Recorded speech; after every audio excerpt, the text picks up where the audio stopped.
Good afternoon to everybody. I hope you can hear me now. My name is Maximilian, and on behalf of the Radicalization Awareness Network and my colleagues Annelies and Malas, I'd like to welcome you to today's webinar on the violent side of the incel movement. Incels are a widely discussed phenomenon at the moment, especially in recent months. We've seen an increasing attention to the topic. And yet discussions of the topic in the space of prevention and countering violent extremism, or CVE, as we call it, are still relatively limited.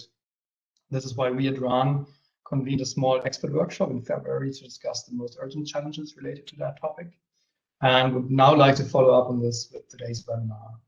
We believe that it's necessary to A, raise awareness about the phenomenon itself, and B, to improve all of our understandings of it and its nuances especially. And C, to discuss if, and if so, what we as the PCV community can do to work on the issue and with the people affected by it. To do so, I'm very happy to introduce you to a panel of 3 excellent experts who are going to share their insights and knowledge with us today. We will begin with a sort of keynote presentation, which will last for about 20-25 minutes, after which we'll have a few minutes to respond to some first questions. And following this, to experts with expertise in different areas of practical PCV and knowledge of that field, those kind of areas, will respond to the first presentation by sharing some of their own insights from their respective fields. And then we will move to a panel discussion between all 3 experts, who you're able to see already at the moment. During this last slot, we'll also be able to pick up some of your questions from the audience and from the Q&A function, and we'll post them to the speakers. Malas, you can close the presentation, please. All right. And now, before we begin, I will give you some background and some introductions on our first speaker. Megan Kelly is a fellow and a co-founder at the Institute for Research on Male Supremacism, an organization dedicated to challenging male supremacist movements and advancing both theoretical but also practical understandings and analyses of male supremacism and misogyny. She herself has been working on the topic of incels and similar or related movements for a while now, and her current PhD dissertation analyzes the so-called red pill and black pill narratives as radicalization narratives into the true male supremacist identities, namely misogynist incels, which we'll be speaking about today, but also men going their own way, in case you've heard of that before. She's recently published a report in New America, which I urge all of you to read, and will speak to us now about a number of issues ranging from a bit of history on the movement and its different strands via characteristics of its followers, as well as the potential intersections with violence, other violent ideologies, but also to ideas on how to prevent and counter the more dangerous subforms. Megan's input will be followed by Christian Morgensen from the Center for Digital Youth Work in Denmark, and Dr. Michael King from the Organization for the Prevention of Violence in Canada. I'll introduce both of you, Christian and Michael, later. Welcome to all of you. Thank you for being here.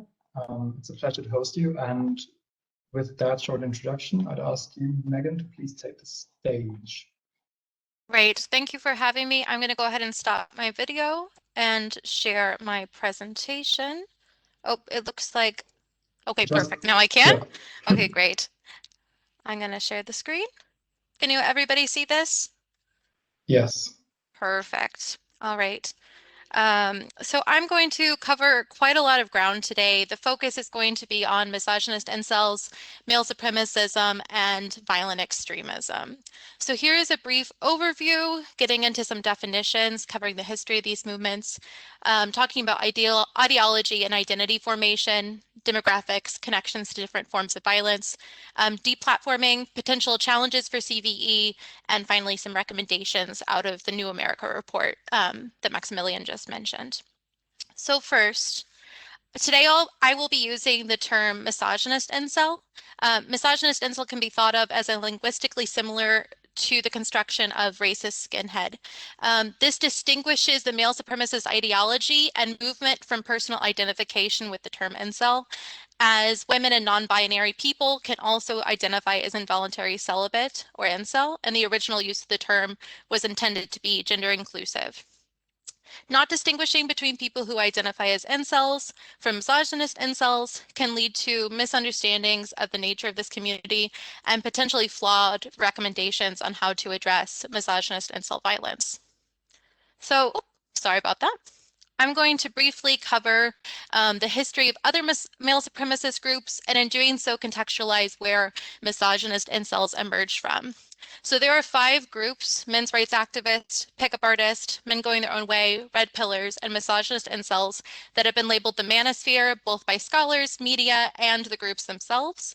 And more recently, these groups have been identified as male supremacist, as they are all united in the belief that women are fundamentally inferior, and the reduction of women to their sexual or reproductive function, and their belief that men are victims of an increasingly female-centric society, and in their efforts to reinstall hierarchical gender roles. So in the 1960s and 70s, the men's rights movement began to form and aimed to reinstate men's dominance, largely in reaction to the women's rights movement. The men's rights movement began to organize around the idea that men, not women, are the true victims of sexism and discrimination, and specifically around issues of fathers' rights, divorce, domestic violence, and sexual assault allegations.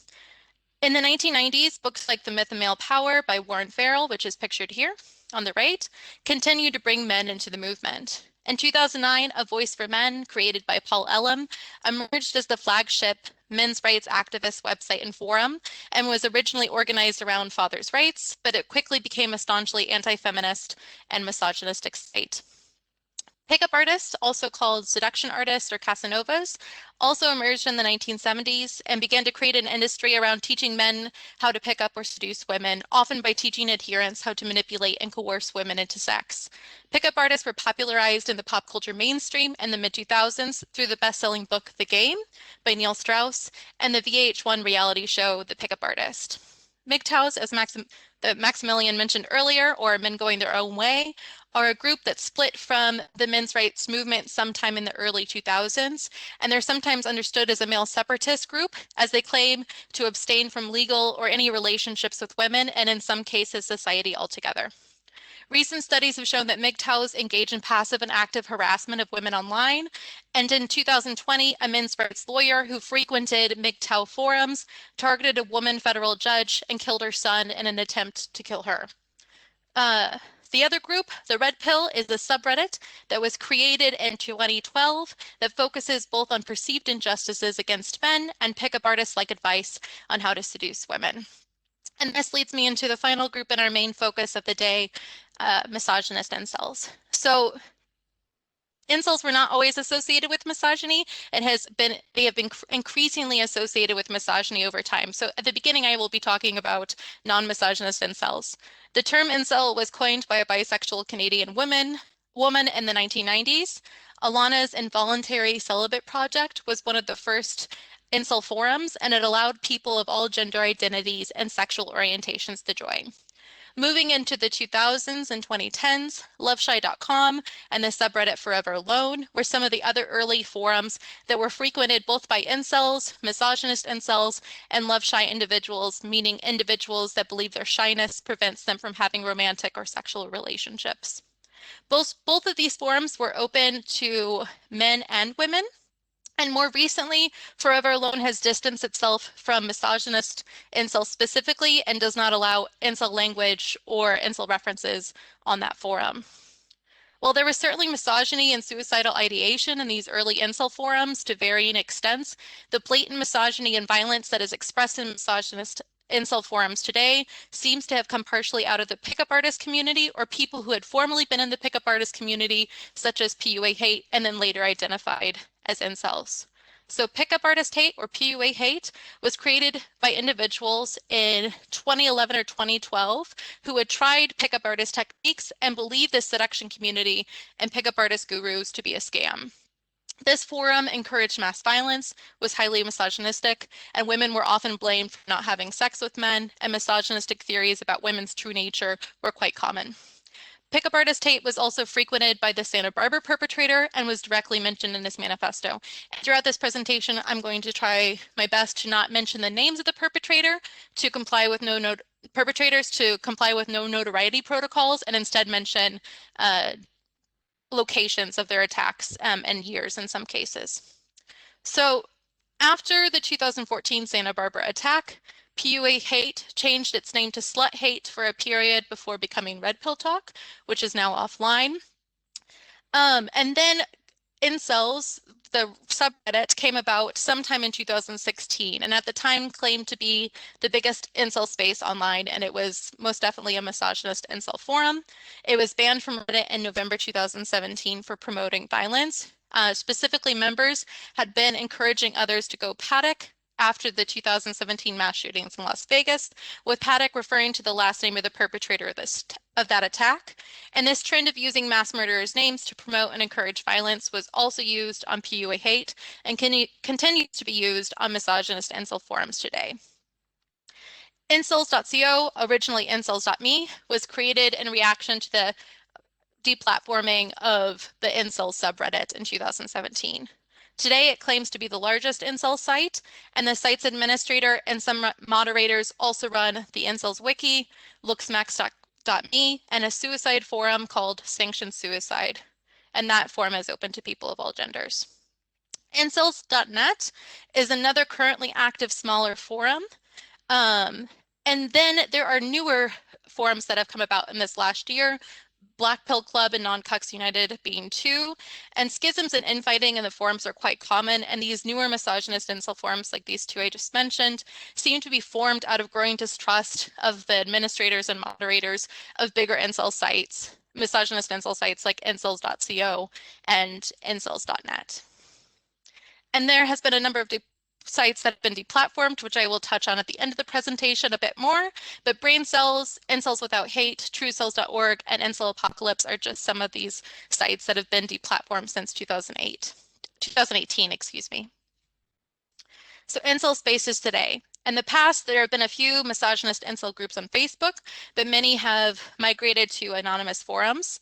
Several forums like incels.co and incels.net also have Twitter accounts where they promote their views and their forums. On YouTube, there are a number of incel YouTubers, most notably Face and LMS and Humudi, who are some of the most popular misogynist incel YouTubers, and they're based in the UK and Germany, respectively. And both have shared content about the Black Pill ideology and other theories about the quote-unquote true nature of women. There are also Black Pill experiment videos on YouTube that seek to prove the misogynist incel Black Pill ideology is true. And incels.co and other incel forums have private Discord servers for members, but not much is known publicly about these spaces unless screenshots are reposted in the public forums. 4chan has also been significant to the misogynist incels movement, specifically politically incorrect, and R9K have been used by misogynist incels, and a fair number of misogynist incel memes first appeared on 4chan, and the 2018 Toronto perpetrator mentioned both of these channels during his police interview, that he had participated in them. So to get a little bit into the incel ideology and the male supremacist ideology more broadly, because there is quite a lot of overlap with other male supremacist groups. Male supremacists, including misogynist incels, use pill terminology to describe the process of accepting a new belief or learning their ideology. This terminology comes from the 1990 film The Matrix, and since the film's release, the red pill has been used to describe an awakening to some sort of previously hidden truth about the world, while the blue pill stands for previous beliefs or those in denial of the truth of how the world really works. For male supremacists, the core red pill is to believe that men do not hold systemic power or privilege in the world. Instead, they awaken to the idea that socially, economically, and sexually, men are at the whims of women's power and desires. Feminists in particular are blamed for the oppression of men, and the blue pill then is framed by male supremacists as anyone in denial of this truth.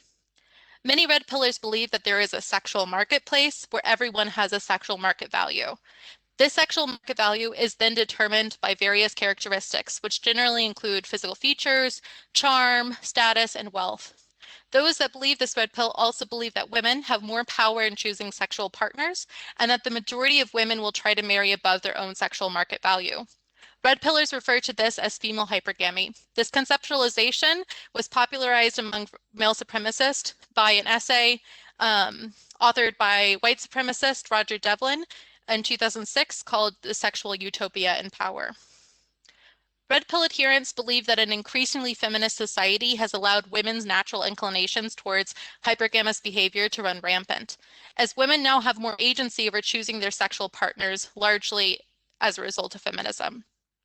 As this illustration of female hypergamy from the Incels wiki shows, there is a belief that there has been an increase in female hypergamy over time as women gain more agency. So there are several strategies that red pillars might use to raise their value in the sexual marketplace and become more valuable in the eyes of women and attract more women. Pickup artists and red pillars from the subreddit give advice to men on how to transform themselves from nice guys into bad boys that they believe women are attracted to. Everything from pickup lines, not taking no for an answer, coercing women into sex, to gym maxing, which means working out in this case, and plastic surgery are also encouraged by pickup artists and red pillars. Misogynist incels rank themselves in the lowest category of men that women find attractive. While some have tried pickup artist and red pill techniques, many believe there is no point in trying at all to change themselves, as they believe that women, because of their hypergamous nature and cruelty, only seek out certain kinds of men based on particular physical traits, which are genetically predetermined. This fatalistic belief is called the black pill. While not all misogynist incels are black-pilled, black pillars believe they lack these genetically determined physical traits, and so even if they try to improve themselves, there is nothing they can do to have these attractive traits and will therefore always be an incel. The origins of the black pill are specifically from anti-feminist blogs, and the term was later adapted by misogynist incels. One of the first blogs that used the term black pill, Omega Virgin Revolt, explains the difference between red pill and black pill beliefs in the following sentence. There are no personal solutions to systemic problems, and women are a systemic problem. Some misogynist incels suggest systemic solutions to the black pill, which I categorize as society-building solutions, meaning they want to change the legal framework of the current society, either by restricting rights, legalizing violence against women, or restructuring societal norms. Under this category, some of the solutions that they promote are reinstilling patriarchal norms, introducing government-enforced monogamy, extreme poverty for women so they rely on the financial support of men, shaming women's perceived promiscuity, and legalizing rape and torture of women. Others suggest society-busting solutions, which are violence, using mass and chaotic violence to change society. Suicidal ideation is quite common, as well as mass murder followed by suicide, suggestions for mass rape, or as the Santa Barbara perpetrator put it, a day of retribution where women are punished for their perceived cruelty. These solutions, these society-busting solutions, are advocated by misogynist incels as a way to overturn the current society and systemic problems they believe they face. Misogynist incels attempt to prove the truth of the black pill through experiments and misreadings of scientific studies and online dating data sets. The image on the right is an example of Chad phishing. This is done to show that women will still swipe on this profile despite information about Chad here being a child rapist. And misogynist incels will use this as evidence that men are selected based off of their looks alone. There are many hierarchies of masculinity and personhood within misogynist incel forums. Misogynist incels usually rank themselves the lowest, but also believe that women are inferior to them. Women are referred to as foids, femoids, roasties, which is a vulgar way of describing labia, and are reduced to holes. Stacy is the word used for a woman that is considered attractive, sexually desirable, and is often stereotyped as blonde and curvy. Whether or not a woman is called any of these names, they are still positioned as inferior, are reduced to their sexual function, and believed to be manipulative, cruel, and said to be deserving of violence against them as punishment for this cruelty. Chads are men that are perceived as being physically and sexually attractive to women and are therefore defined by their appearance and supposed sexual prowess. Chads are also sometimes referred to as alpha or alpha men, whereas incels refer to themselves as beta or omega men. Cucks, short for cuckolds, can refer to men whose wives commit infidelity, but is also generally used to refer to men that are perceived as being effeminate or weak, and cuck is used outside of incel and male supremacist spaces. Cucks are particularly significant for misogynist incels, though, as some believe that if they attempt to ascend or escape inceldom by having a relationship with a woman, either romantic or sexual, they will eventually be cuckolded, as they believe women will leave beta men or incels for chads, making the former incel a cuck. And cucks are both pitied and hated by incels, and so incels do not want to become, misogynist incels do not want to become cucks. Simp is used as an insult towards men that are perceived as standing up for women or caring about the feelings of women. In the male supremacist context, it is assumed that simps are only performing kindness towards women in the hopes that the women will reward the men with sex. And beta orbiter and white knight have previously been used in this context. Normies are normal people, not incels, but also not chads or stacies. They can be cucks, they can be simps, and are often assumed to be blue-pilled. Misogynist incels form two main outgroups out of these categories, as well as from members of the forums that they do not consider incel enough. So that's the first category. People who are in the forums but are not considered to be part of the ideology or part of the belief system or part of the identity enough. These individuals are called fake cells, non-cells, LARPers, which stands for live action role playing, or voluntary celibates. Here it's vol cells. The second group would be all non-incels, people who are not participating in the forums. Misogynist incels position themselves in competition with both of these groups, though. With the first group, they must prove they suffer more, that their suffering is the most legitimate, or that they are a truer incel than other members. And this is often achieved by gatekeeping the incel identity and labeling others with the names of the first group here. Though misogynist incels position themselves as inferior and subhuman compared to non-incels, they also believe they are superior, especially to women, but also to non-incels in general, as they know the truth of how the world really works through the acceptance of the red and black pills. Many misogynist incels identify the reason that they believe they are incel using the suffix cell. For example, incels that believe they are incel because of their height often call themselves height cells or short cells. Race, geographic origin or current location, religion, occupation, disability, mental illness, and different physical features can all be used in this way. As you see in this image from the Incels Wiki, these are just some of the possible cell categories that misogynist incels can identify as. Some Black pill adherents also cite realities of racial hierarchy and the pursuit of sexual and romantic relationships. In misogynist incel communities, the acronym Just Be White is a popular expression of white men's perceived sexual advantages over non-white men. Data released by dating websites and studies that point to a preference for white men over other ethnicities are pointed to as scientific evidence of the undesirability of non-white men and proof of the Black pill. In incel communities, labels such as ethnic cell, a catch-all for non-white incels, race cell, which is used for East or South Asian incels, or curry cell for South Asian incels, are used to refer to the struggles of ethnic cells as special, pointing out their physical undesirability and emasculation. And also, they use it to point out women's racism, that all women are racist, and use it as justification for further dehumanization of women. Other racist and racialized language is used on misogynist incel forums to describe both men and women. For example, the term noodle whore is used to describe Asian women, and the term Tyrone refers to Black men who are thought to be Chads. According to the last incels.co survey, about a quarter of respondents identified as NEET, which stands for not in employment, education, or training. But evidence to suggest that economic strains motivates incel misogyny and violence is currently not sufficient.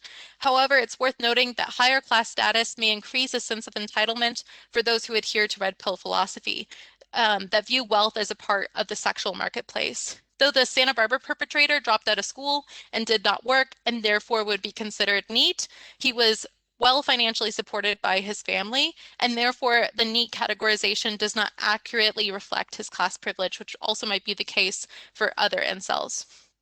In fact, the Santa Barbara perpetrator viewed women's inattention, even with his expensive car and designer clothes, as part of the injustice against him, suggesting that money increased his expectation of women's attention and feelings of entitlement. I'm going to briefly touch on a couple demographics from incels.co.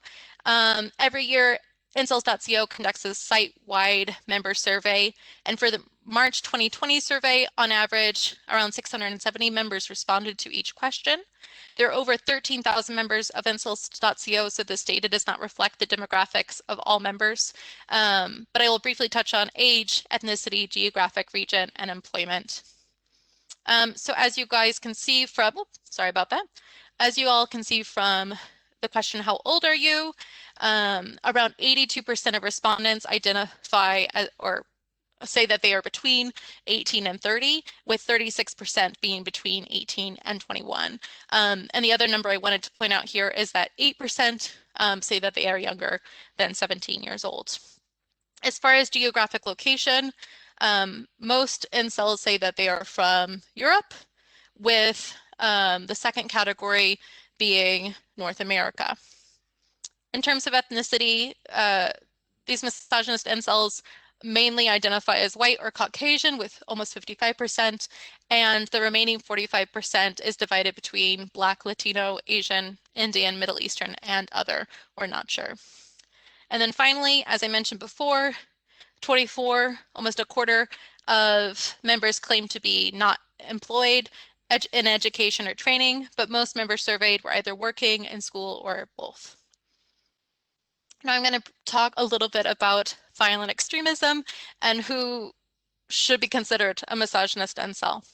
So glorifications of men's violence, whether perpetrated by an incel or not, is common practice in misogynist incel spaces. These men are often referred to as saints and heroes. The ER of hero is capitalized here as it references the initials of the Santa Barbara perpetrator. The image on the right is a memorial page to serial killer Ted Bundy from the True Cells forum, and the post explains that unlike other men who kill women serially, what makes Ted Bundy such a role model and object of admiration was his ability to use his natural good looks to seduce women and then kill them afterwards. And there's a lot more detail than that in this full post, but I won't get into it completely. Misogynist incels also celebrate the birthdays of perpetrators of misogynist motivated violence, whether or not they are incel. But just because a killer is featured as a hero or a saint does not necessarily mean that he identified as an incel or was a proto-incel, which is the case with Ted Bundy here, that he was neither an incel nor a proto-incel. The connecting theme for these heroes is that they expressed misogynistic views and often targeted women in their violent attacks.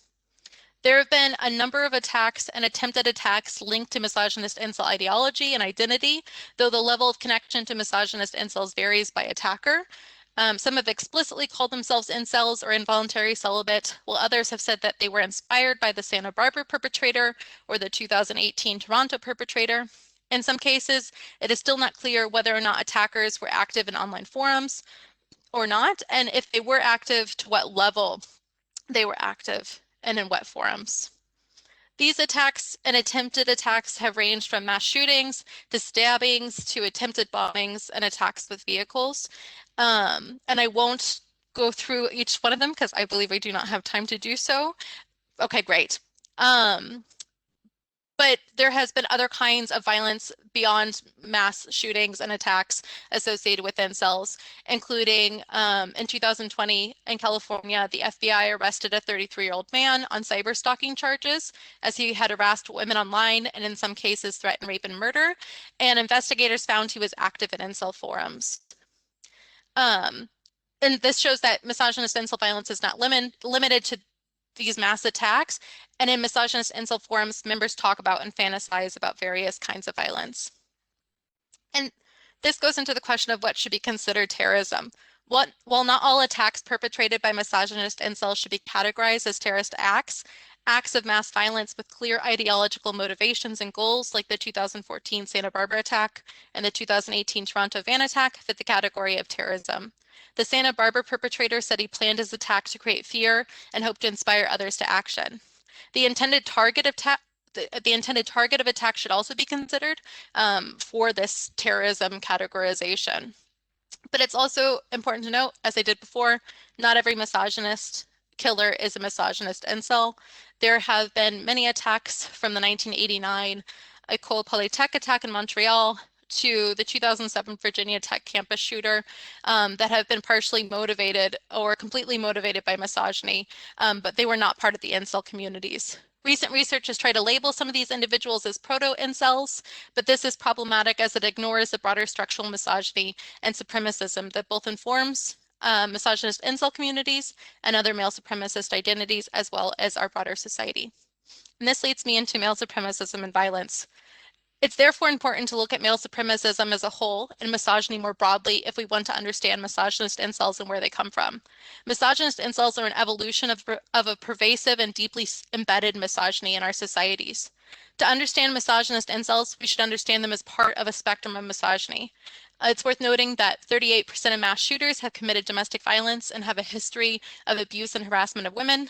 And in the US context, between 2014 and 2019, almost 60% of mass shooters involved an aggressor with a history of or were in the act of committing an act of domestic violence during their mass shooting. I'm going to briefly touch on connections to the far right and white supremacy. So the male supremacist framework is also useful in understanding misogyny in the far right, especially as male supremacy, white supremacy, and Western supremacy are intertwined, and recent far right attacks have also been motivated by this trifecta. Similar to male supremacist groups, the alt and far right recruit men by promising them that traditional gender norms will be restored. And there's also anti-Semitic conspiracy theories in male supremacist spaces. Among misogynist incels, there are theories that feminism and pornography were created and are run by Jewish people that seem to control and weaken men and create more incels. And the Daily Stormer, the neo-Nazi website, specifically recommended their writers to attack women, but always mention that if it weren't for Jewish people, that women would not be acting the way that they are, and call feminism always Jewish feminism. I'm going to briefly touch on the Great Replacement theory. It's a white supremacist conspiracy theory that white people are being replaced by migrants, and it is intrinsically linked to white female sexuality and reproduction, and therefore also exhibits male supremacist tendencies. As according to the Great Replacement conspiracy theory, white women are the only ones capable of reproducing the white race, and women's sexual and reproductive freedom are therefore seen as threats to civilization itself. And there have been a number of attackers, including the Halle attacker, Christchurch, El Paso, and the 2019 Oslo perpetrator that have directly mentioned this theory. So deplatforming. Misogynist incels have experienced deplatforming both by servers and individuals by moderators and have gone on to create their own sites. So our incels, the biggest subreddit, became incels.me, became incels.is, became incels.co, and as of yesterday, incels.co was suspended and is now back to incels.is. And these are a number of other transitions to new platforms after deplatforming has occurred. Deplatforming can be effective, but it is limited in its ability to prevent the spread of supremacist ideology and must be combined with offline strategies, as deplatforming does not address the systemic misogyny in which misogynist incels beliefs are created. And some studies have shown that users who migrate to new communities created after their old sites were deplatformed show signs of becoming more radicalized over time. But that because of moderation on new platforms, posting activity, number of post and active users decreases. So it's a bit of a mixed bag. My last two slides here, I'll try to hurry up. So challenges for counter-violent extremist practitioners. It's hard to determine what is trolling or shitposting and what is an actual intention to cause harm. So a lot of the posts on these forums are intentionally inflammatory and meant to stir up trouble. That being said, misogynist incel forums are also increasingly aware of and wary of CVE work, especially as the administrator of incels.co turned IS seems to be involved with some CVE practitioners. Anonymous forums make it challenging to identify and reach individuals, both in other online spaces and also in offline spaces. And it's also worth noting that incels who have committed violent extremism have not talked about the black pill, so that is not necessarily an indication of who will commit violent extremism. As for my recommendations, because I believe I am out of time or way past my time, I'm going to just leave these up to read, and I would be happy to answer questions about them or anything else. And I will stop sharing my screen now. Thank you, Megan, for that very comprehensive overview. I'm sorry that we couldn't No worries. more. Sorry it was so long. There's a lot to cover.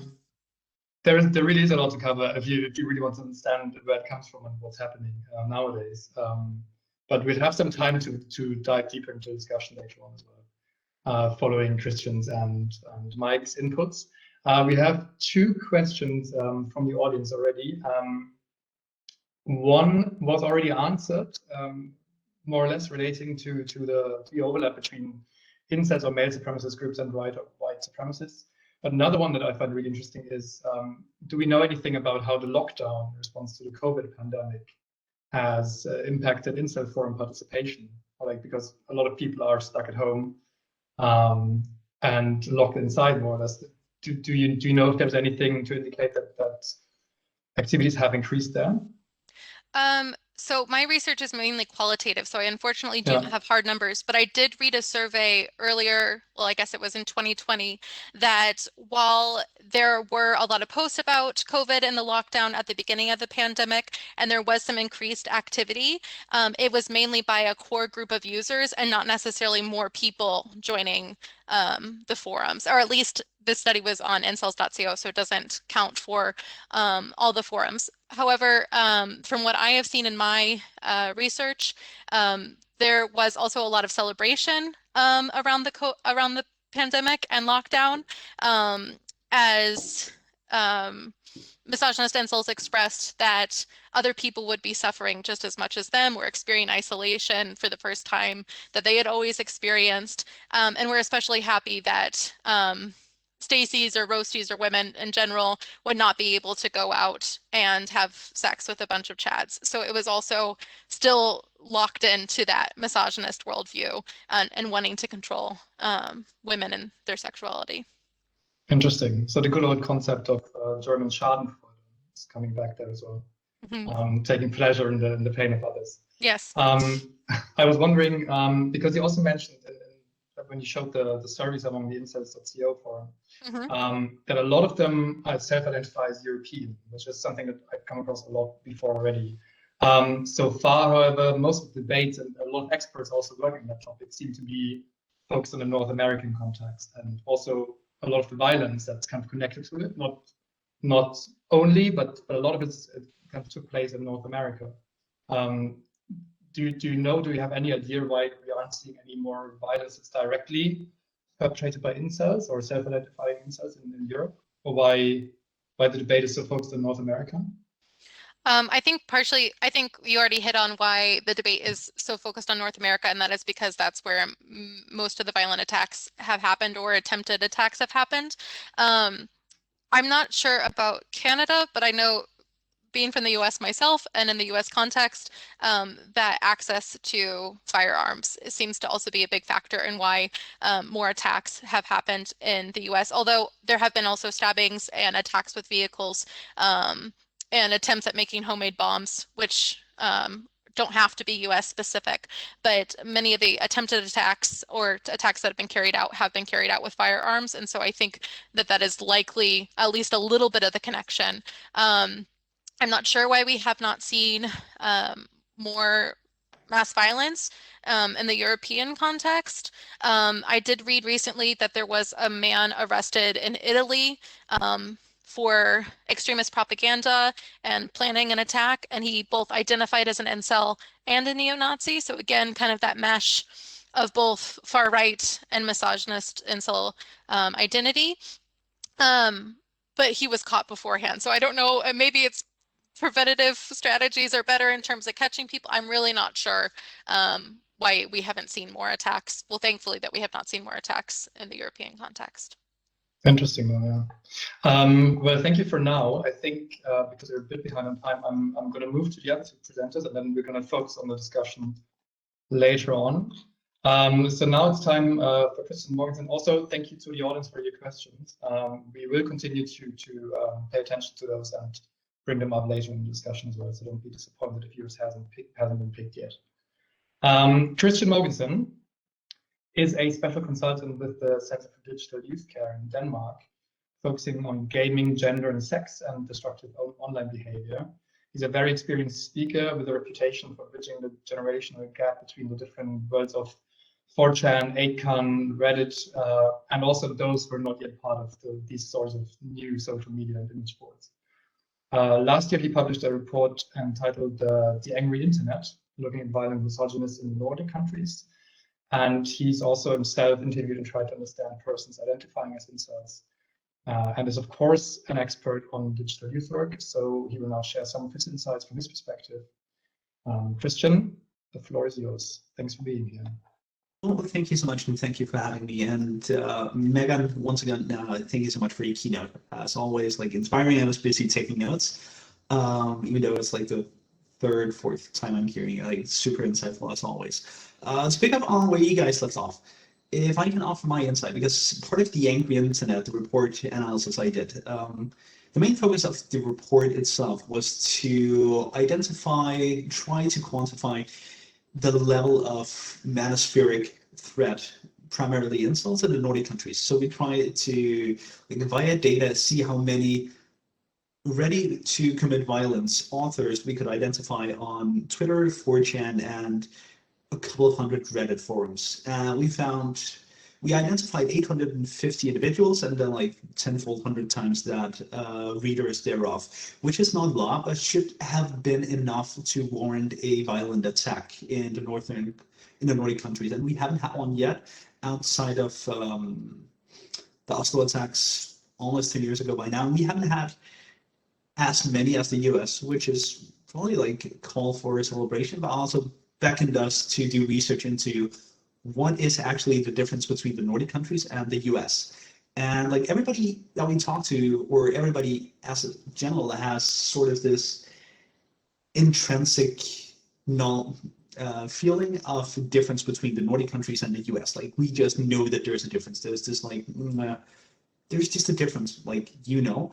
So we tried to apply some sociological theories to quantify that difference. And we used Hofstede's cultural analysis to sort of give an overview characteristic of the different countries. And what we found was that all the countries who did have active incel participants but did not have incel attacks scored relatively low on masculinity, individualism, and distance to power, meaning that people in those countries that do not commit violent incel attacks primarily are less part of the less masculine societies, meaning that there's less focus on what you as a member of society can bring, like what is the money, what is your power level, all these things. Less individualized societies, meaning that people were better in seeking out help, people were better in reaching out, people were better to acknowledge systems, groups,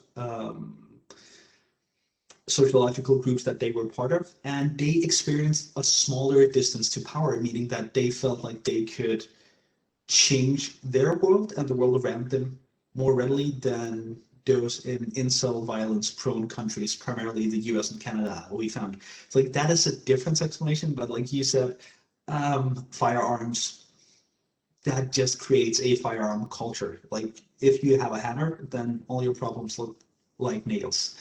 What we also did, a big part of my work was to actually go out and try to do formal and informal interviews with self-identified incels, primarily or preferably incels that acknowledged that they were ready to commit violence. They were just looking for their shot.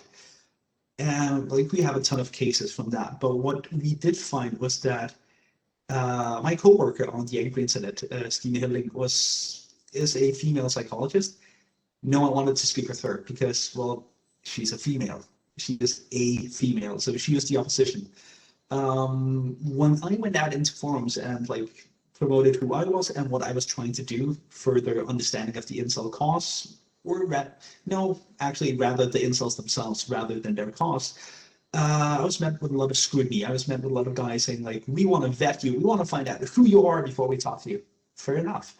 And when you go back into my backlog, you find a lot of articles about video games, how they are not violent, how they are not all not addictive, not running the brain of you. So I was like, on basis of prior research, I was kind of greenlit, and a lot of them referred me to other guys in the groups and said, like, you can talk to Christian. He's a gamer, like he's really big into League of Legends, so like he's fine.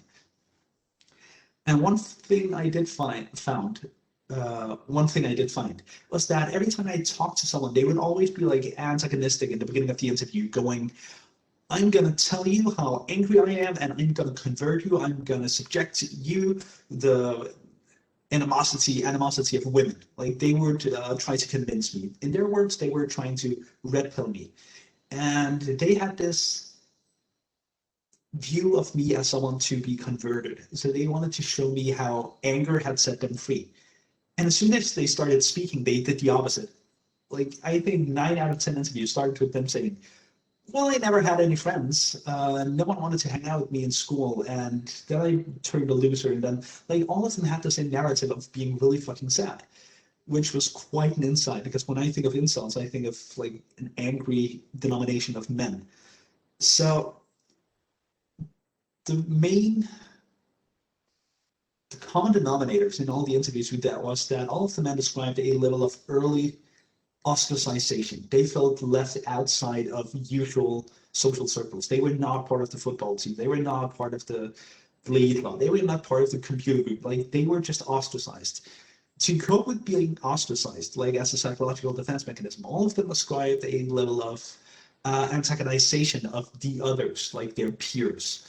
They didn't want to feel like they had been kicked out, so they promoted a narrative of, well, I don't want to be part of the football club. I don't want to be part of the league club. I don't want to be part of you. And they like antagonized the others around them. From that, most of them would describe a mission of finding someone like them online. And Megan, you mentioned all of the classic forums, like the Red Pill forums, the PUA forums, and so on. And they would form active countercultures, like cultures based around not fitting in, not being part of the normative society, and not wanting to be part of it. Like, we had active formations of counterculture. From that, most of them like described a movement to protect this new culture, to protect this new communion that they had found. They all described a level of reactive activism, that every time that the quarterback would do something, every time something would promote being pretty, being successful, and so on, they would push back against it to just show how much against it, how much above it they were. And the last level, when they turned, in their words, when they turned incel, they said that they went from that into proactive activism. They wanted to make sure that all the pretties, all the popular kids, all the successful kids didn't have a chance to succeed in life. So they started actively fighting back at them, which is what the incel culture is. It's a group of self-proclaimed misfits trying to make everybody else feel like misfits. And one thing I did see when we monitored the forums over like a couple of years was that some of the posts in these forums, some of the ones that had the largest level of traction, that had the largest level of interest, was old forum users coming back 2 years after having left and saying, guys, I found a girlfriend, I ascended, I met a woman that is not a Freud or a Roasty or all these horrible things. Like, that would definitely get a lot of traction, but there seemed to be like a threshold where these guys would get revered, they would get monikered as the ones that got away, where almost all the other guys that made posts with just a tiny sliver of hope, like, I have a date on Friday, someone talked to me today in the elevator, someone sat next to me in the cantina at lunch. Every time like someone promoted, maybe we shouldn't be incels, like maybe the grass is actually greener on the other side of this hate-filled fence, everybody else would like dogpile them and tell them to, she's probably fat, she's just using you, she just wants your money, she just wants your influence, don't like just fucking kill her. And there is this terminology, I love it, because it's very descriptive, of a crab bucket. If, like, I grew up in Denmark, so I grew up close to bodies of water. We always fished crabs when we were kids, because you can basically just go down and pick them up. And when fishing crabs, you can just take them and put them in a bucket. If you have all the crabs in one bucket, none of them are going to get out, because as soon as one of them starts getting out, the others will pull it down. And we saw exactly the same thing with incels, just on a psychological or sociological level, that when one guy started to ascend, all of the others would acknowledge that if he can make it, that puts a level of responsibility to also become happy on me. And I don't want that, so I'm going to make sure that he's not going to make it.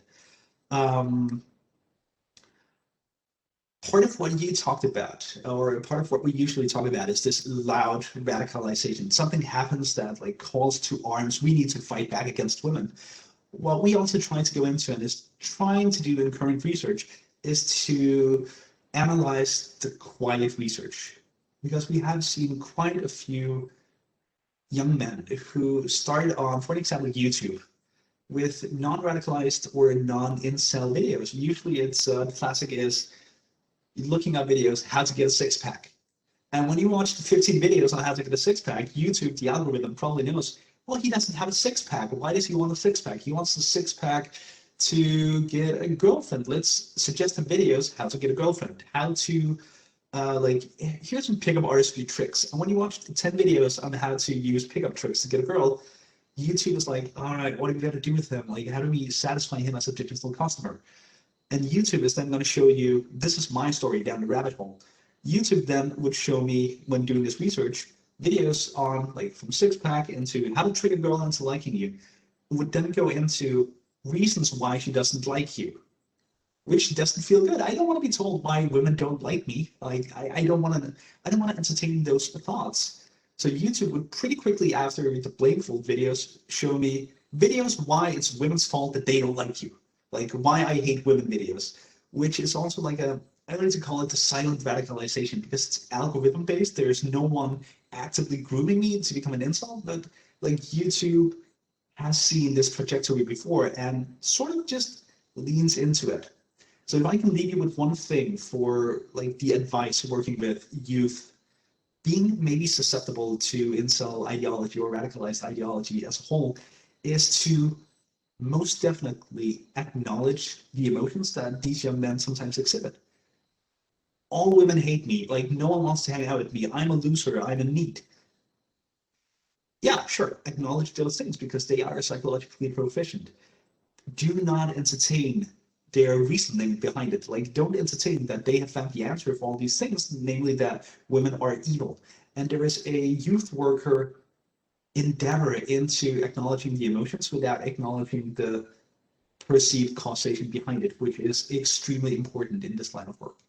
But let's get more into that when we do the panel Q&A thing, Maximilian, I'm going to toss it back to you. Thank you. Excellent. Thank you very much for that. And a great bridge kind of from research and both quantitative and qualitative to practice and practical advice. Really interesting. Thank you.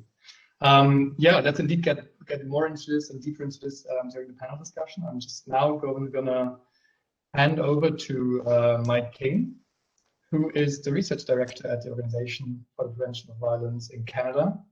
He's a social psychologist with long-standing experience in government counterterrorism, but also in working with community-based NGOs and think tanks. And the OPV in general is an organization that's active both in research and practical PCV work. So I think he's the ideal candidate to speak about both practical and theoretical challenges when it comes to working on the incel topic. And with that, I'll hand over to you, Mike. Welcome.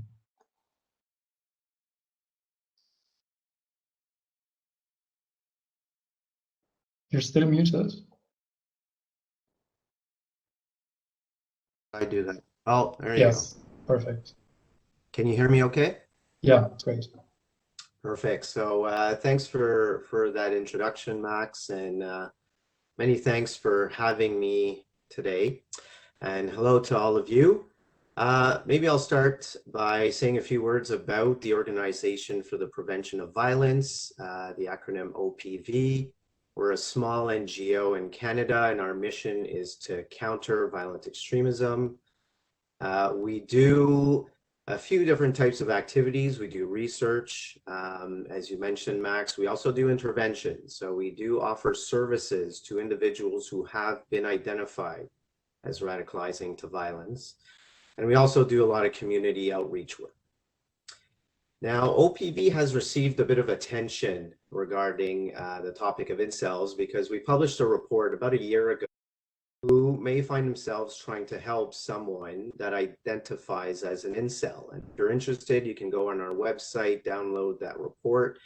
It's really geared for people who are service providers. But in trying to help others while writing that report, we also very much helped ourselves in better understanding the incel community and what we can do when we're in contact with them. Now, the thing I'd like to do with you guys today is talk to you about how our thinking about incels has evolved. And it hasn't radically changed, but it has evolved slightly from what we put in that report. And I'm going to talk to you about where I'm at, where we're at. And I can't say I'm at a conclusion with this line of thinking, but hear me out, and maybe we can talk a bit about it during the Q&A. And basically, the more I think about the incel community, the more I see it as somewhat incompatible with what many view or come to think of when we talk about a violent extremist group. So I'm thinking here of Atom Waffen, the Three Percenters, ISIS, Al-Qaeda. There's many differences with the incel community. And one of the first fundamental differences is membership. Being a member of the incel community is very different than being a member of a violent extremist group.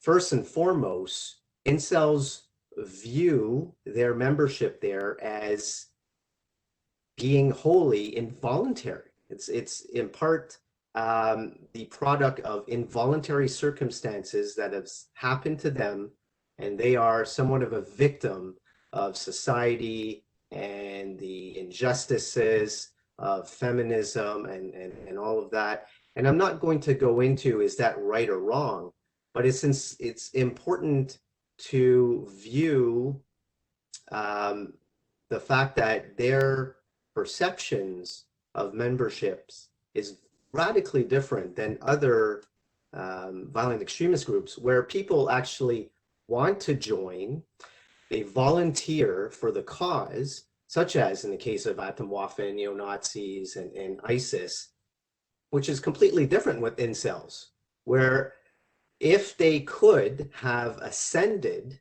out of inceldom, they would have, especially in the beginning of their radicalization process. So they completely feel like this is forced upon them by society. Of course, they voluntarily choose to join these incel forums and be part of that community, but by and large, their identity is forced upon them. It is not a choice. The second fundamental difference has to do with violence.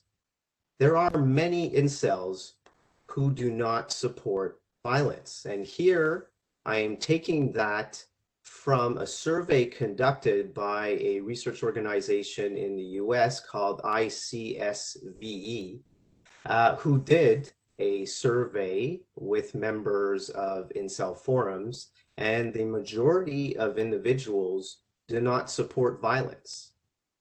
This is quite different than if we had conducted, and I don't know many people who have, but if you did a survey with jihadists or neo-Nazis, I suspect that most of them, the vast majority of them, would actually support violence, right? Because that has to do with their ideology. The ideology of neo-Nazis, of jihadists, violence is the only way to achieve their political goals. And that's not the case for incels. Now, I'm not too sure exactly if I can properly identify the core tenet of the incel ideology, but violence is not it. The ideology is not about, well, sometimes it is about changing society, but it's more about changing themselves so that they can view the quote unquote real true society and the injustice that is there, the complete control that women have on society and on men. It's moving from the red pill to the black pill. It's misogynistic, it's anti-feminism, it's regressive, it's nihilistic, it's terrible stuff, but it's not focused on promoting terrorism. Now, that said, you know, what I've just described doesn't preclude someone who is an incel from perpetrating an act of violence that will meet the threshold for terrorism, right? And that's happened in Canada. We had in February 2020 a 17-year-old who was charged with murder and attempted murder. That was in Toronto. And then the police later updated the criminal charges to terrorism because they had said that he was motivated by the incel ideology. And that had never happened here before. We had other attacks, as you probably well know, the Toronto van attack, and we had other lesser known attacks too, but none have been labeled as terrorism, but that one did. Now, why exactly that one incident met the criteria for terrorism where the others did not, I'm not totally sure. I'm not a lawyer, but that aside, it does prove the point that sometimes violence can reach that threshold for terrorism. So I guess I'm leaving you with a bit of a contradiction here, right? I'm telling you that the incel community should not be equated with a violent extremist terrorist group, but sometimes some individuals will conduct terrorism in the name of the incel ideology. And here I think that contradiction really highlights an issue of language. In many ways, I feel like we're kind of back to where we were in, you know, right after the September 11 attacks in 2001 in the United States, where we were trying to understand the perpetrators. We're trying to understand Al-Qaeda, and people were using all sorts of imprecise and broad terms to describe the ideology, right? We were talking about political Islamists, Salafis, Muslim extremists. And I think we're doing the same here with incels. I think we're using imprecise language that ends up stigmatizing a whole community because of the acts of a few. And as we've seen in the past, doing this can have really dire consequences, and not least the perverse effect of basically contributing to the violent radicalization of the community you're actually worried about.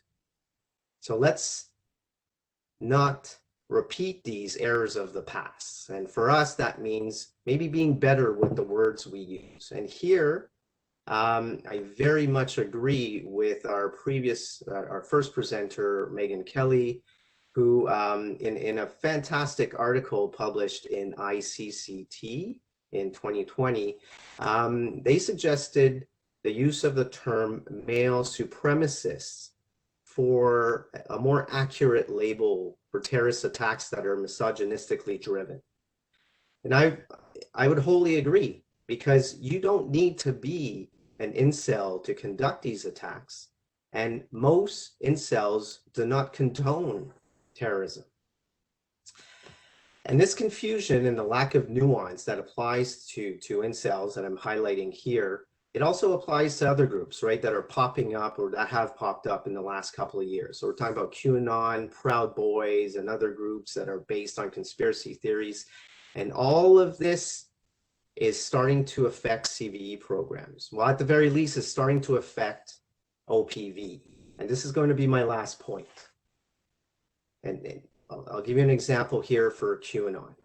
Our own intervention program at OPV, we have received calls from people who are affected by QAnon. So for example, there was this lady who called us because her husband is deeply obsessed with QAnon and is completely breaking up the family. They have children involved, and it's terrible.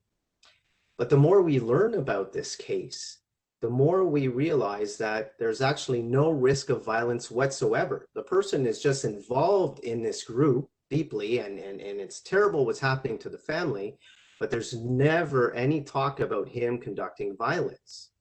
So what do? Do we offer help? Of course we want to, but at the same time, we are funded by the government to prevent violent extremism.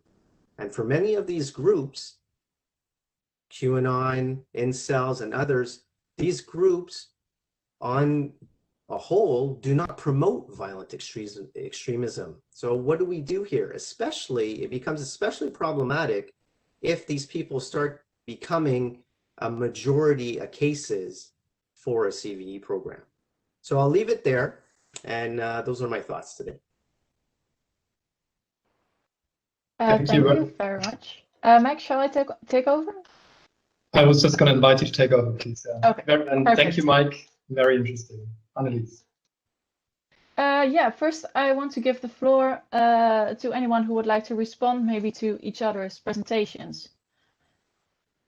Megan, I can imagine that you want to respond to the last presentation, so I'll give you the floor first. Yeah, so to respond to the last presentation, well, I agree that not all misogynist incels or incels in general support violent extremism. I also have seen various people, specifically in incels.co, where that survey was conducted, that have said that they have specifically joined or found these groups because of the notoriety and the violence that has been perpetrated by some individuals, like the Santa Barbara or the Toronto attacks. So I do think that while maybe not the people who are surveyed or the broader community, there is at least some strands within that community that are specifically joining because it is a space where they feel that they can say anything, specifically anything about women, and is specifically dehumanizing and violent language against women.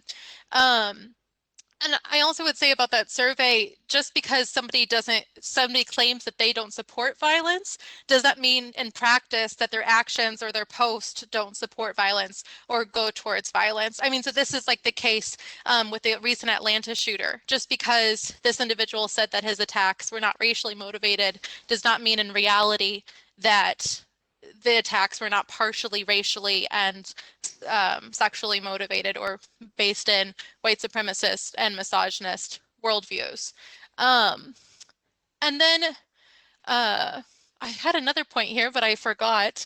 As what Christian was talking about, though, in the second presentation, really resonated with me and mirrors a lot of what I have said, or a lot of what I have observed in my research, and that though these individuals identify as being sad and upset and lonely and do want to bring other people down. And I think that goes back to what I talked about before with their reaction to the lockdown, that they're happy in other people's misery, that, excuse my German, the Schadenfreude, I believe it is in German.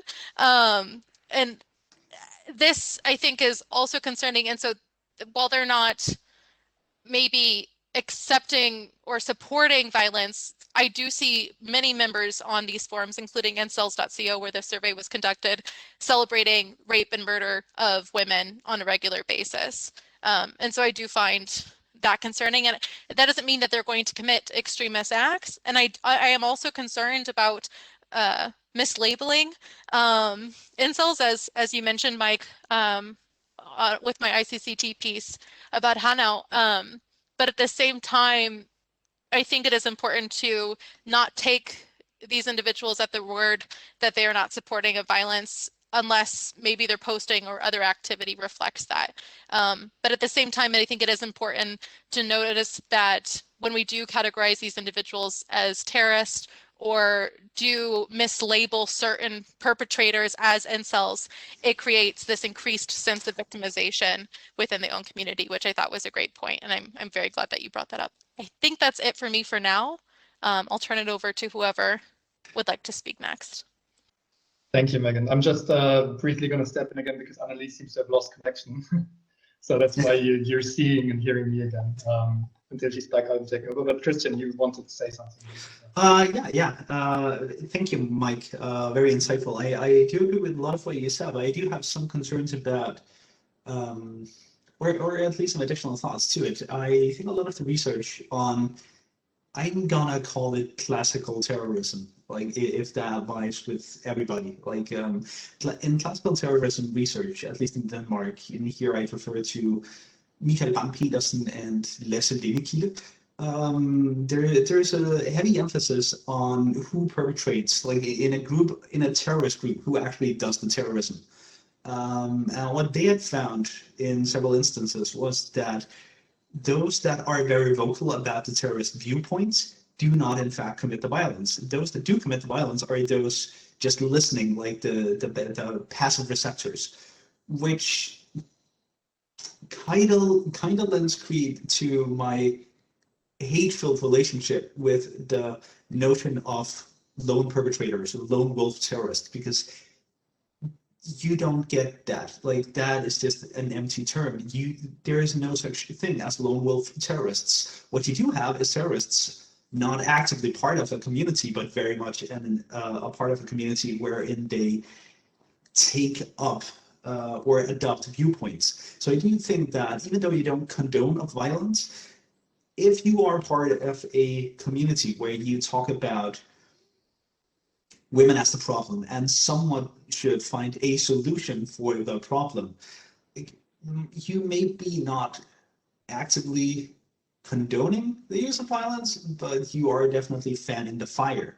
So I do have some reservations towards that. But I do agree with the base notion of just because you identify as an incel, you're not ready to commit violence, at least not to others, oftentimes to yourself. There is also an Incels.co survey that speaks to like 65% of the users that have self-harmed within the last year, which is like mind-blowingly many, primarily young men, which is also a concern. Like, there's a self-harm, there's an other harm, there's a bodily harm, there's a democratic harm.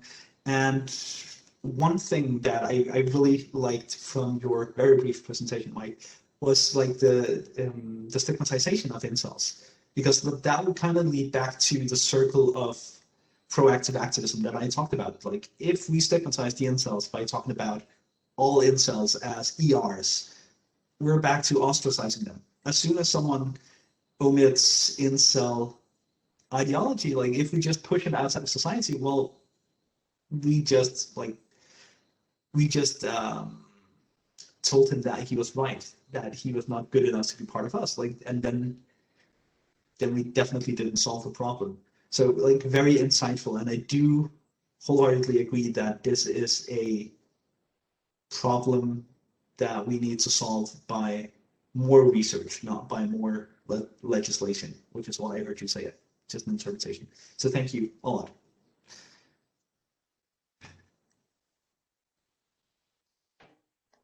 Thanks to all of you. Annelies, do you want to take over again, or should I? Yeah, maybe you can, because I missed some part of the discussion because my internet went down when I was moderating. So sorry for that. Perfect timing. Yeah, but no problem. So what I'm hearing is a lot of problems, and we've seen that before also. I mean, but like regarding the question of who should we actually target and how should we target them. So because Mike also talked about the question of kind of when do we reach the threshold for PCVE interventions? It's like, do we need to intervene when it becomes a problem for democratic societies on an intellectual level, or only when there's a risk of violent action? And I think there's a lot of debate still ongoing also in other fields of violent extremism around that topic. So if DOPV, for example, is tasked with preventing violence, then should they actually also start working with people non-violent?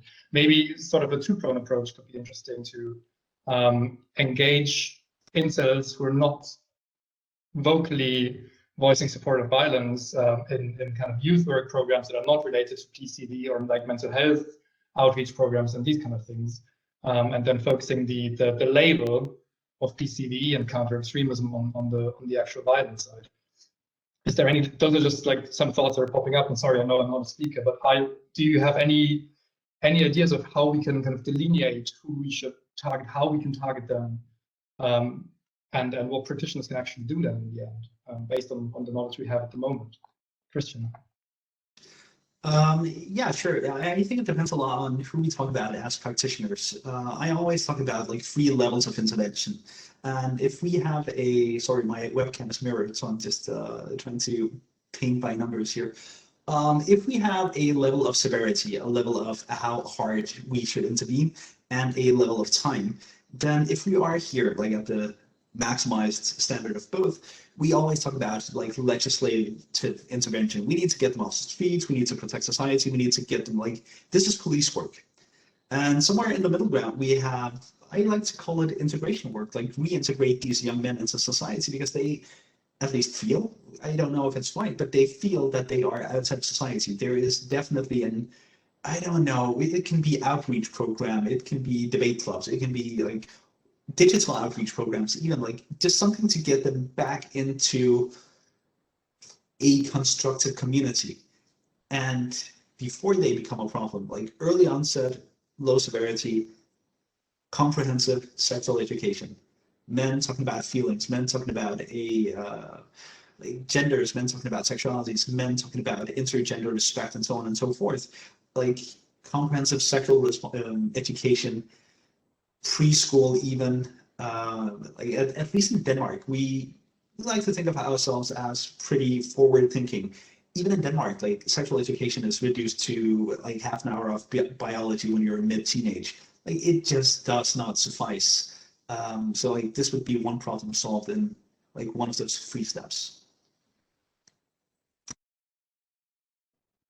And if I may follow up on that, what we often hear within RAM meetings is that practitioners are being told that they need to be online.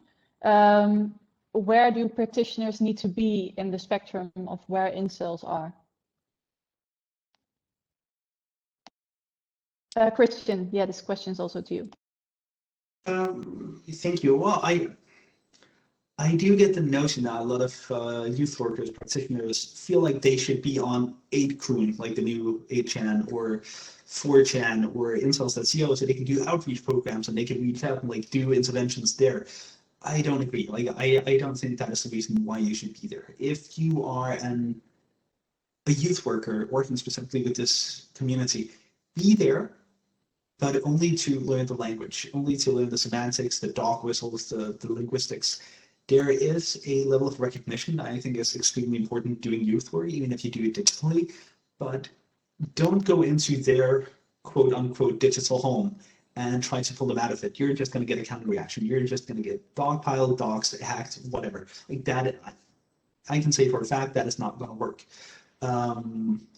So I do believe that if you set up communities, and Discord would be like obligatory almost to use, like it just works. It's the place where they already are, but you can create a separate digital house and set it up as a free space, but with not with a level of moderation, but with a level of qualification.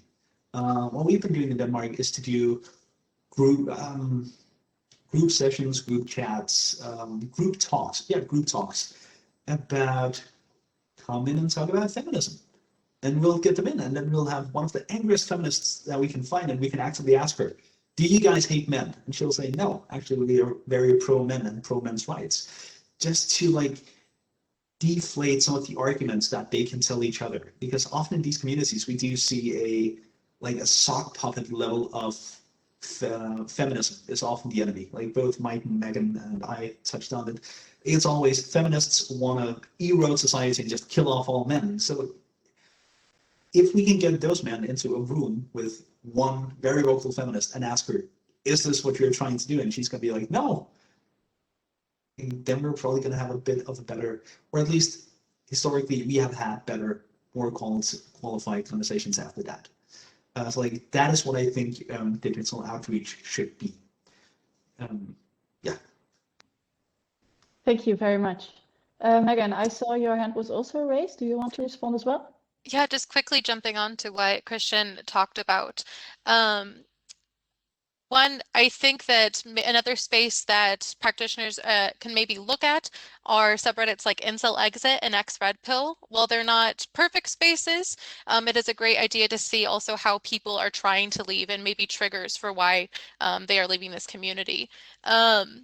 And then also to the last talking point on talking about feminism and masculinity and other issues and chats, I think is really interesting. And also at the core, at the beginning of a lot of male supremacist beliefs is the belief that men are not treated well by society, which is true. Like there are things that are not where men do suffer and men do experience loneliness and anger and other issues in very certain ways because of how they're socialized and how they believe they should perform masculinity.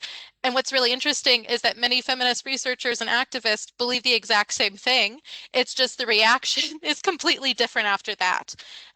So I think if people are willing to have conversations, that would be great. I would also really encourage practitioners, if they have not read The Will to Change by Bell Hooks, to get a hold of a copy of that book because she talks about so many of these issues and was writing that in 2004. So these are issues that, again, are longstanding. Incels are not the core of misogyny or are not where misogyny began. These issues have existed for a long time, and it's not also where these injured masculinities or sad masculinities began, but these issues have existed and continue to exist in our society and exist outside of misogynist spaces as well. So also just having conversations around that, I really like to hear that. I'm very glad that you suggested that, Christian. But I would, yeah, again, Incel Exit and X-Red Pill might be another space for practitioners to take a look and see how people are interacting and trying to leave. Okay, thank you. Now we also have a question from the audience to all of you. How do you protect yourself as a researcher on this topic, and how can practitioners protect themselves when they step into this topic? Megan, shall I give you the floor first? Sure.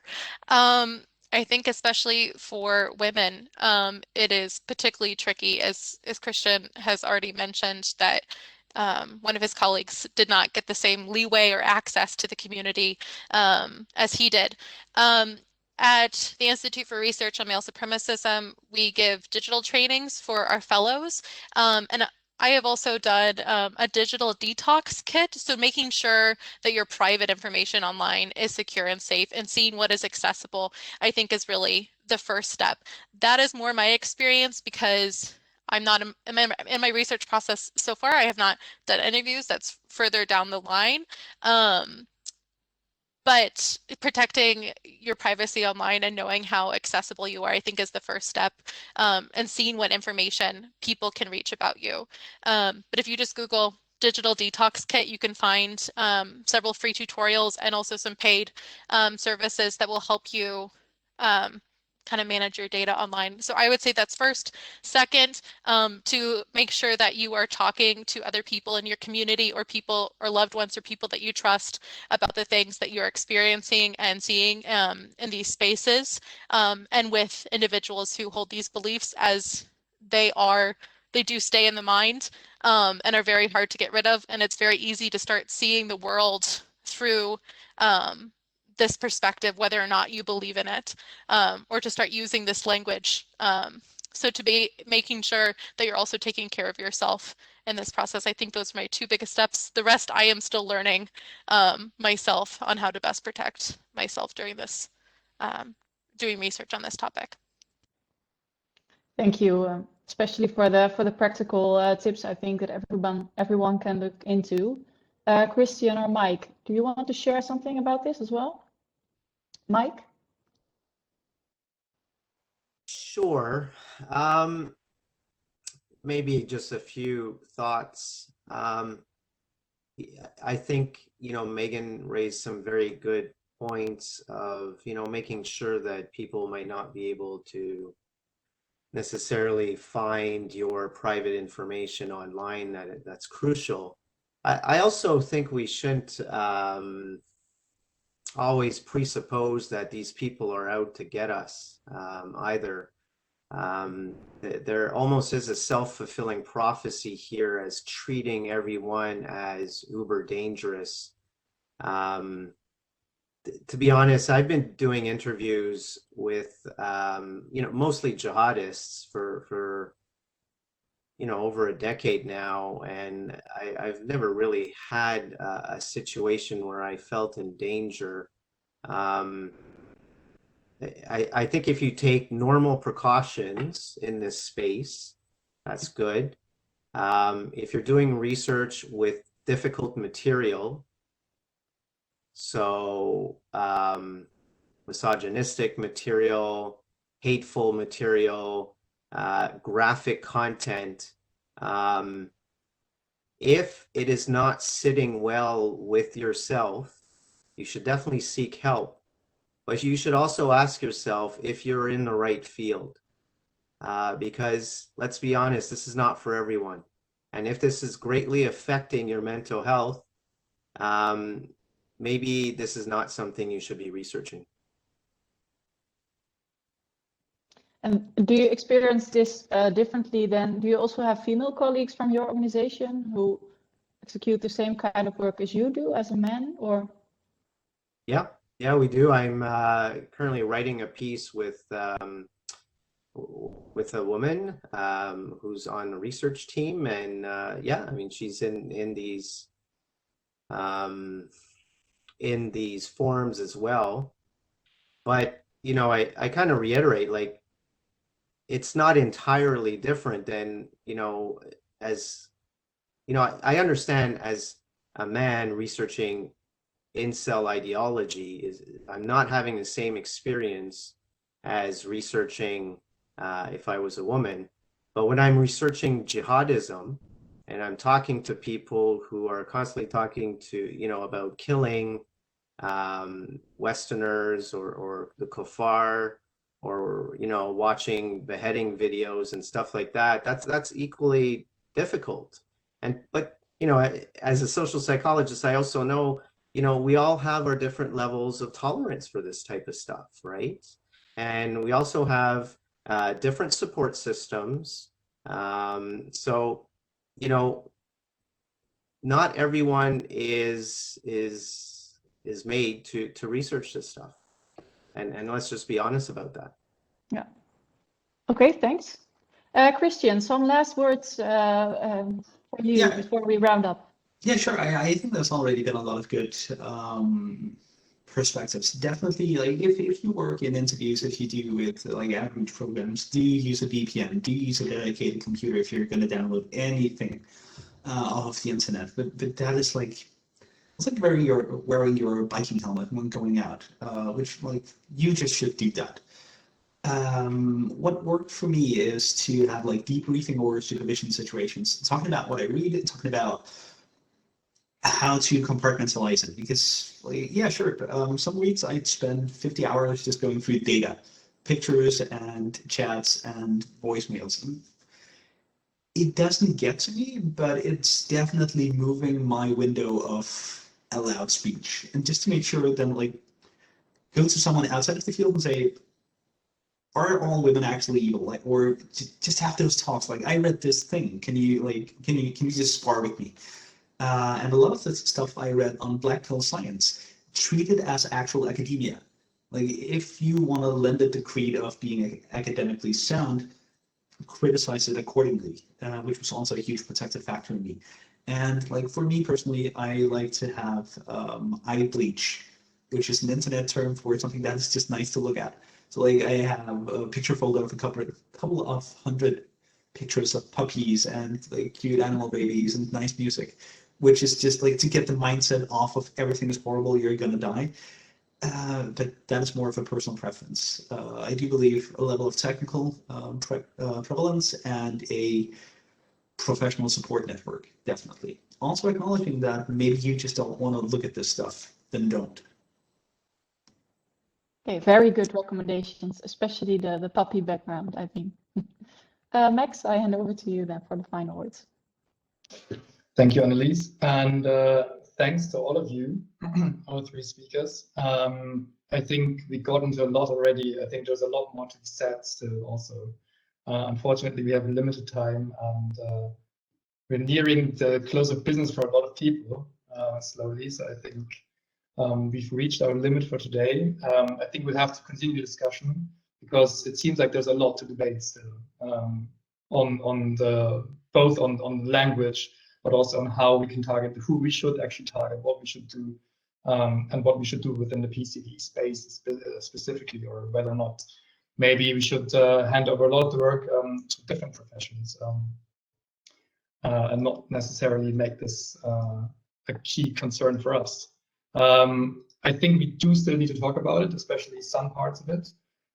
So we're going to continue the conversation within RAN. We're also going to have a short background paper written about that, which will be out soon, which all of the participants will receive. We will also still produce a conclusion paper of the small-scale expert workshop that I mentioned in the beginning, which we can also share, where we also debated like how you can approach and work with incels in the offline context, because we also spoke a lot about the digital environment at the moment. I'd like to thank all of you again also for raising the part of support systems for everybody. I think that's a highly relevant point that can't be emphasized enough, not only for researchers but also for practitioners. And I think a lot of practitioner organizations still lack sound support systems and mental health support systems, also for their practitioners across all phenomena. So that's something that we should take away also from today. Thank you, Megan, Christian, and Mike, for being here, for spending time on this and with us, and helping us raise awareness and sharing your insights. Thanks also to the audience, and thanks to my great colleagues, Anis and Malas, for co-organizing this.